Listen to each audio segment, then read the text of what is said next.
तो हेलो दोस्तों, मैं हूं आपका दोस्त और होस्ट सुनील और आप सुन रहे हैं सुनील हॉरर स्टोरी। कहानी को देखने से ज़्यादा सुनने में मज़ा आता है, तो अपने हेडफोन लगा लीजिए। तो आज की कहानी बहुत ही डरावनी और ख़तरनाक होने वाली है।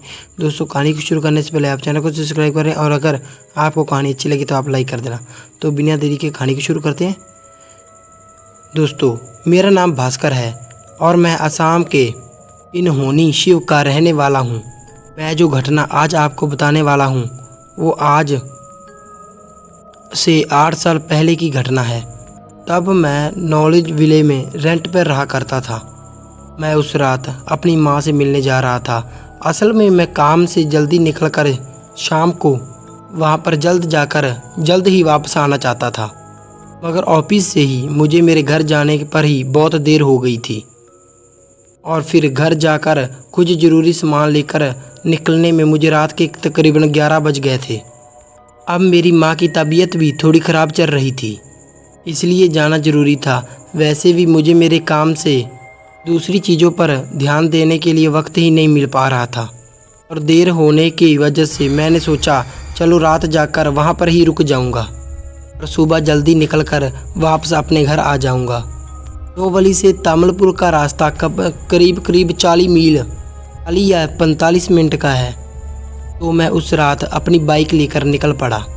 अब असल में मुझे पता नहीं था कि टाइम क्या हुआ है, पर दिन भर के काम और भागदौड़ की वजह से मुझे बाइक चलाते चलाते कियाँ आने लगी थी और तभी मुझे रास्ते के किनारे एक आदमी नज़र आया। मुझे मेरी गाड़ी रोकने के लिए हाथ दिखा रहा था।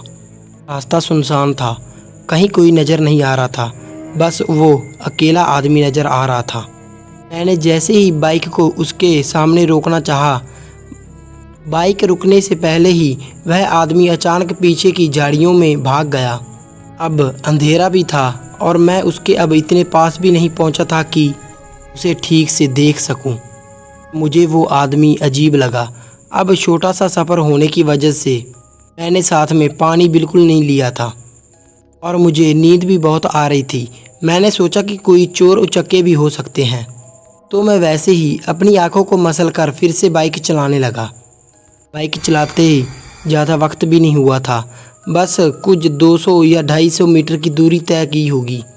तभी कोई चीज़ तेज़ी से मेरी बाइक के आगे की ओर से गुजरी। इसे बचाने के चक्कर में मैंने बहुत तेज़ गाड़ी का ब्रेक मारा। गाड़ी फिसलती हुई किसी चीज़ से टकराकर अपनी जगह पर ही रुक गई। अब मुझे लग रहा था कि झपकियाँ आने की वजह से मैं शायद उस आदमी को देख नहीं पाया और गलती से मैंने उसका एक्सीडेंट कर दिया। और वहाँ पर गाड़ी के आसपास कोई भी नहीं था। मैंने अपने आप को संभाला और गाड़ी को संभाला और फिर गाड़ी को उठाया। जैसे ही मैंने गाड़ी स्टार्ट की, जब मैंने गाड़ी स्टार्ट की, गाड़ी की हेडलाइट के सामने एक पेड़ से रास्ते के किनारे किसी की लाश लटकी हुई दिखाई दी। मैंने बाइक को वहीं पर खड़ा कर दिया और चलते हुए ही मैंने रास्ते के किनारे ही उस आदमी को देखने लगा। उसकी लाश पेड़ से झड़ककर हल्की हल्की सी झूल रही थी और शायद हवा की वजह से धीरे धीरे गोल घूम रही थी। तभी धीरे से घूमते घूमते उस लाश का चेहरा मेरी ओर हुआ। बहुत ही भयानक नज़ारा था वो। उसकी आंखें मोटर से बाहर आकर निकल कर लटक रही थी और आंखों के नीचे सूखे काले खून की धार दिखाई दे रही थी। उसकी दोनों हाथों की मुट्ठियां बंद थी। बदन पूरा अकड़ा हुआ और एकदम सीधा था। वो मरा हुआ होने के बावजूद भी ऐसा लग रहा था जैसे वो जिंदा है। मैंने तब उसे ठीक से देख ही रहा था कि अचानक उस लाश ने अपने हाथों की बंद मुट्ठियां खोल दी। वो देखकर एक पल के लिए मेरी सांस जैसे अटक सी गई। मैं चीखते चिल्लाते हुए मेरी बाइक की ओर भागने लगा और जाकर मैं अपनी बाइक पर बैठ गया। मैंने तेज़ी से बाइक को भगाया और तभी मुझे बाइक के पीछे से एक आवाज़ सुनाई दी, तुम यहाँ से नहीं जा सकते। और जैसे ही मैंने ये आवाज़ सुनी, मेरी बाइक से कंट्रोल छूट गया और बाइक जाकर थोड़ी सी साइड में गिर गई। उसके बाद क्या हुआ मुझे कुछ पता नहीं। मुझे होश आया तो मैं पास के ही किसी सरकारी अस्पताल में था। मुझे उस हालत में देखकर मेरी माँ और मेरी पत्नी दोनों बहुत डर गई थी। तब मैंने माँ को मेरे साथ हुई उस रात वाली घटना के बारे में बताया।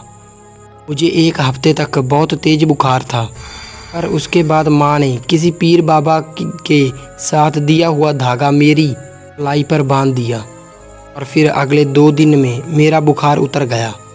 मैंने उस रास्ते पर दिखे उस लाश के बारे में बहुत से लोगों को बताया, पर किसी को कुछ पता नहीं था कि वहाँ पर ऐसा क्या हुआ था।